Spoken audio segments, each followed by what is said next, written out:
நேற்று இரவு நள்ளிரவு 12 மணியளவில் NHM அப்துல் காதர் மாவட்ட, அதாவது இந்த வீதி உங்களுக்கு தெரியும், பிரதான மெயின் ஸ்ட்ரீட்டுக்கும் கொழும்பு துறைமுகத்துக்கும் இடையில் இருக்கின்ற இந்த பிரதான வீதியில் இந்த பகுதியிலே ஒரு கொலை சம்பவம் இடம்பெற்றிருக்கின்றது. கூறிய ஆயுதத்தால், அதாவது கத்தி குத்து சம்பவம் ஒன்றுதான் இடம்பெற்றிருக்கிறது. நள்ளிரவு 12 மணியளவில் தான் இந்த சம்பவம் இடம்பெற்றிருக்கிறது. இந்த துறைமுகத்திலே வேலை செய்கின்ற ஒருவர் தான் இவ்வாறு கத்திக்குத்துக்கு இலக்காக உயிரிழந்திருக்கின்றார்.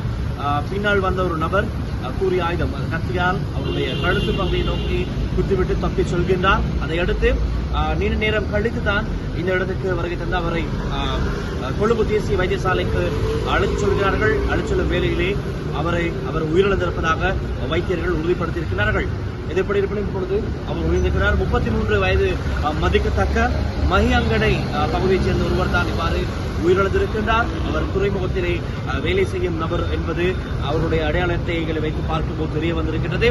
இது தொடர்பான மேலதிக விசாரணைகளை கொழும்பு புறக்கோட்டை போலீசார் மேற்கொண்டு வருகின்றார்கள். அவை தொடர்ந்தும் இது தொடர்பான முழுமையான விவரங்களை தெரிந்து கொள்ள லங்கா ஸ்ரீ மற்றும் தமிழ் பின்னுடன் இணைந்திருக்கிறது. லங்கா ஸ்ரீகளுக்காக ஒளிப்பதிவாளர் யதுருசனுடன் நான் வில்ஷான் வின்சன், கொழும்பு அப்துல் காதர் வீதியிலிருந்து.